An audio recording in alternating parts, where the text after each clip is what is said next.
Welcome to the channel, everyone. This will be my full breakdown of House of the Dragon Season 1, Episode 1. This episode was amazing. It was jam-packed with some big moments, Easter eggs, and even some new lore for the wider world of ice and fire. I will be doing these type of breakdowns for every House of the Dragon episode, and I will also be aiming to do a second video each week, taking a deeper dive into anything interesting that might have happened in the episode, and breaking down its context in regard to the book series, the Game of Thrones TV series, and the wider world of ice and fire. Be sure to subscribe so you don't miss a thing. This is your official spoiler warning for episode 1 of House of the Dragon. If you have not seen the episode yet, be sure to pause this video and come back to it once you have watched episode 1. The episode opens with a voiceover from Rhaenyra Targaryen, though it is the older version of Rhaenyra, who we have not yet met. If you didn't know, the timeline of the series will span a number of years, and some of the characters have both younger and older actors portraying them. The voiceover contextualizes a lot of the ensuing conflict. The main takeaway from this is that in the past, there was a succession crisis when King Jaehaerys Targaryen had no clear heir, so he brought the great lords of the realm together to select an heir, hoping to prevent a civil war over the Iron Throne following his death. The main contenders are a male descendant, Viserys, and a female descendant, Rhaenys Targaryen. The male heir, Viserys, was selected despite Rhaenys being the eldest daughter of Aemon Targaryen, King Jaehaerys' eldest son, so on paper she probably should have inherited, but instead the lords of Westeros favored the male heir, and Viserys later became king. This is why later in the episode we hear Rhaenys referred to as the queen who never was. This will be the main argument used against Rhaenyra later in the episode when we see the small council discussing the matter of succession after the death of Aemma Arryn, Viserys' wife, and their son. The idea that a man inherits over a woman will be an important theme throughout the series as they cover the events of the Dance of the Dragons. The council takes place at Harrenhal, the largest castle in the Seven Kingdoms, and probably the only place big enough to house all the lords of Westeros. The reason the castle is so messed up and falling apart is because during Aegon's conquest, Aegon Targaryen unleashed Balerion the Black Dread's dragon fire on the castle, which killed Harren the Black, an ironborn king who ruled over the Iron Islands and the Riverlands, and his entire family, after Harren would not submit to Aegon. This event signaled to the realm that Aegon meant business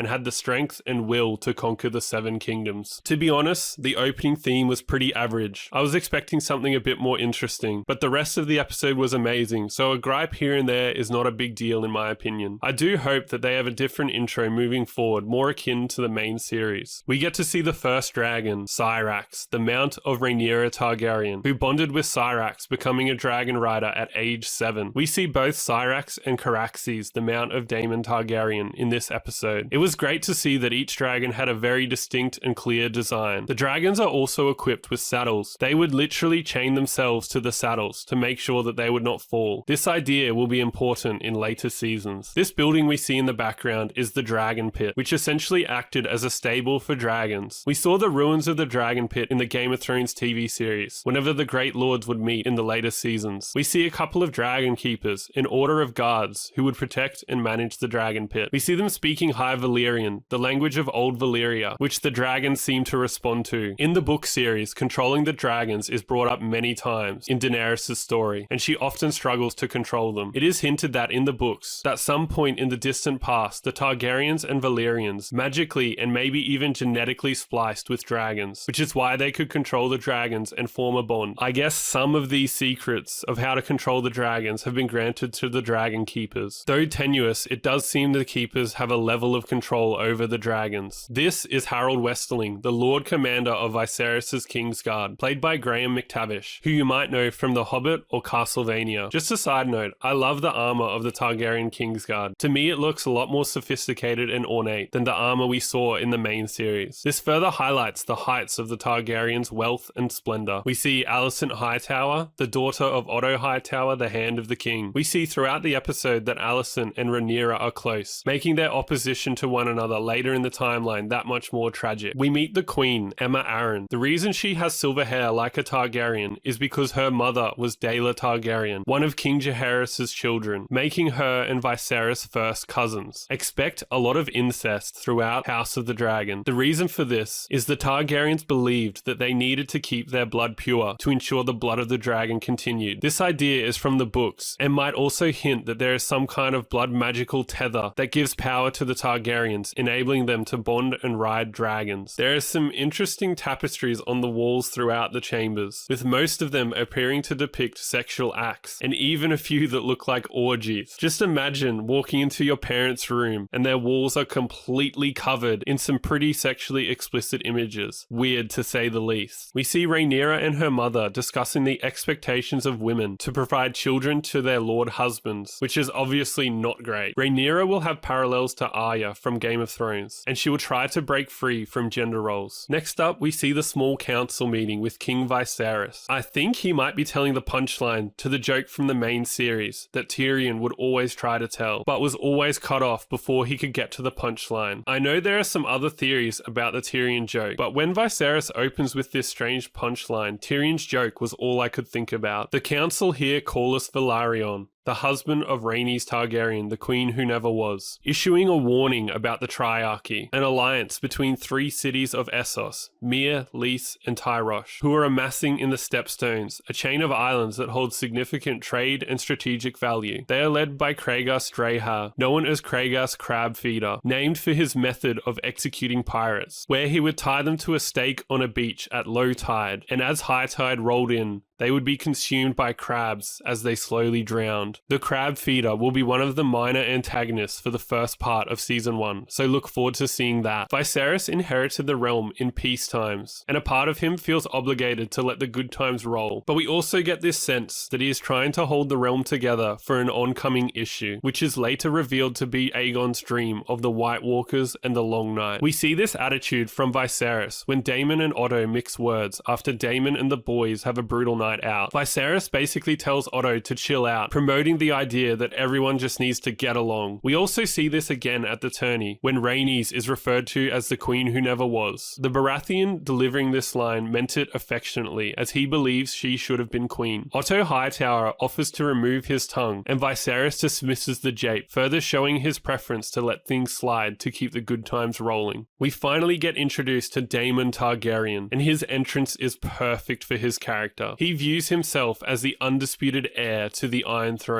and has the audacity to sit the throne. Rhaenys Targaryen, his niece, greets him, and the pair speak High Valyrian, the language of Old Valyria, the original homeland of the Targaryens, which was destroyed hundreds of years ago in a cataclysmic event known as the Doom of Valyria. This scene is used to foreshadow Daemon and Rhaenyra's unique bond. You might be wondering why the Iron Throne looks so different to how it does in Game of Thrones. This throne is much closer to how it is described in the books, as an ugly, massive, asymmetric monstrosity forged from the blades of Aegon the Conqueror's defeated enemies. The throne is an uncomfortable seat to be sure. Aegon believed that a king should never sit easy. When Robert Baratheon took over, he got rid of almost everything Targaryen related, so that explains why the throne is somewhat less impressive. Next, we see Rhaenyra and Alicent studying in King's Landing's Godswood. Interestingly, there is a Weirwood Tree here, which is not in the main series of books. Maybe we'll see it destroyed in the later seasons. The pair discuss Nymeria, a princess of the Rhoynar, a race of humans who were forced out of Essos by Old Valyria. Nymeria fled Essos with 10,000 ships and searched for a new home for her people. They traveled far and wide across Planetos, searching for a home, and finally landed in Dorne, where she married the Prince of Dorne, though she held much of the power. There is a series in development called 10,000 Ships that will cover these events. We see Viserys with a nasty infected cut on his back, likely a result of sitting the Iron Throne. Some believed that those who were unworthy to sit the throne would be cut by the many sharp blades used to forge it. Only a true king could seat the throne and remain unharmed. I imagine Viserys' inability to heal from the wound is both a combination of continually being cut and his family history. The Targaryens are extremely incestuous, which in the real world can lead to a wide array of medical issues. This scene is used to set up Viserys' potential failing health.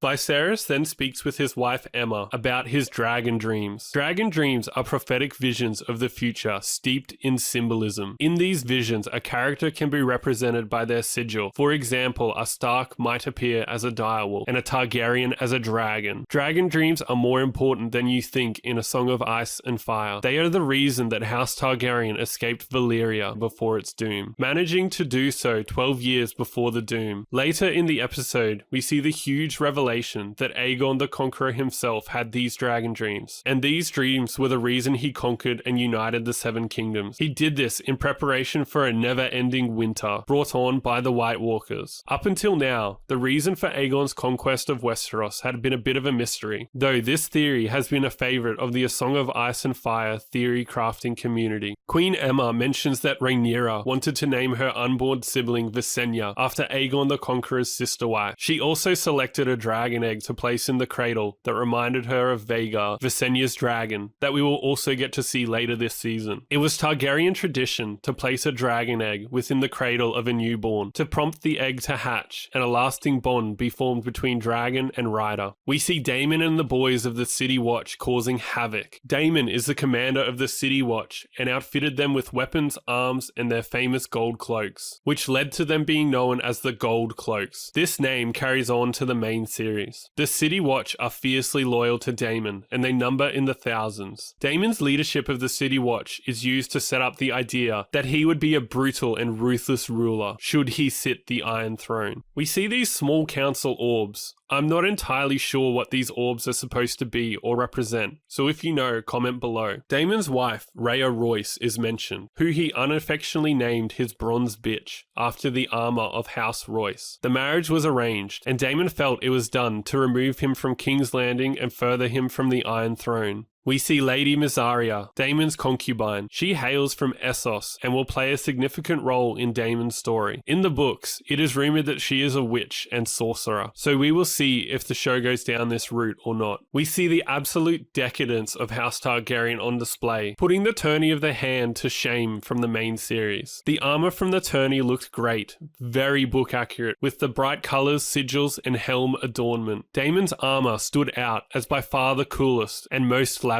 It looks heavily inspired by descriptions and artwork of Rhaegar Targaryen's armor from Robert's Rebellion, complete with rubies on the breastplate and all. This scene has me really excited to see the armor and outfits in the rest of the series. I appreciate the gladiator "Are you not entertained" reference during Daemon and Criston's fight. Daemon also does a sweet grind on the rail, though his landing is super sketchy and Tony Hawk would not be proud. Daemon also does a nice little Spartan kick. Daemon shouting sword is a bit of a callback to Season 1, Episode 5, The Wolf and the Lion, when the Mountain calls for a sword after being unhorsed. The sword Daemon wields was Dark Sister, one of 2 Targaryen Valyrian steel swords. We see the other sword, Blackfire, later in the episode, when Viserys disciplines Daemon. Blackfire was Aegon the Conqueror's sword and was seen as a symbol of the king. We see many warriors hailing from all over Westeros. There's a Bolton, a Tyrell, an Arryn, a Corbray, a Hightower, Cole, Stark, Tully, Baratheon, and Lannister. There are a couple more sigils, but I could not make them out. If you know what they are, comment below. Daemon selects to fight Gwayne Hightower, the eldest son of Otto,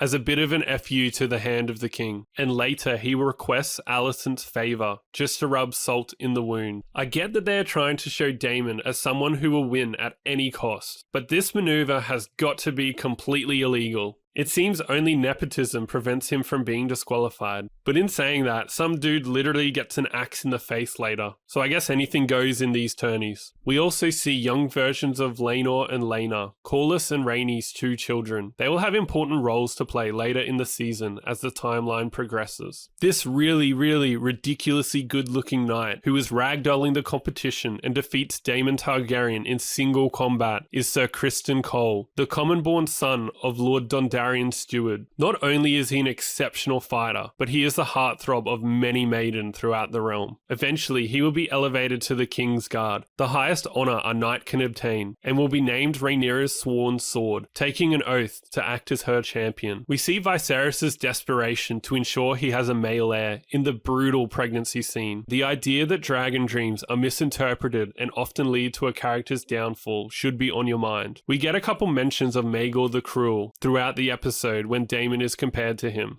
Maegor was the second son of Aegon the Conqueror and usurped the throne by killing his nephew. He was known for his brutality and skill as a warrior. He claimed Balerion and Blackfyre following his father's death. Next up is the funeral of Aemma and her child. They are cremated, which was a Targaryen tradition, and with the revelation of Aegon's vision of the White Walkers, it makes sense for them to burn their fallen, to ensure they cannot be risen by the White Walkers. The small council are seen again bickering about who should succeed Viserys, which reveals the potential future alliances of some of the characters. Alicent wears green when she visits Viserys to comfort him. This foreshadows that later her supporters would be known as the Greens. Everyone needs a hobby, and we see Viserys hand-carving old Valyria, the ancient homeland of the Targaryens. We see Daemon's speech where he calls his dead nephew heir for a day. This infuriates Viserys and drives a wedge further between him and his brother. We get to see Viserys spending time with the skull of Balerion, the Black Dread, once the mount of Aegon the Conqueror and his second son Maegor the Cruel. Viserys himself claimed Balerion when he was 16, flying the dragon around King's Landing 3 times before landing. He had intended to fly the beast to Dragonstone, but felt the old dragon would not make the trip. The next year, Balerion died. With this bond in context, it is a bit of a touching thought to think of Viserys visiting Balerion when he needs to think, essentially seeking comfort in the presence of his old mount. Viserys then drops the lore bomb of the episode, stating that the reason that Aegon conquered the 7 kingdoms was due to dragon dreams. I will have a full video about dragon dreams coming later this week, exploring what they are, who has them, and what they mean. We get to see Rhaenyra being named heir to the Iron Throne, and the episode ends with the first look at our long boy, Caraxes, the mount of Daemon Targaryen. Caraxes is one of the most formidable battle-ready dragons in Westeros at this time. Again, I love his unique design, having an obscenely long neck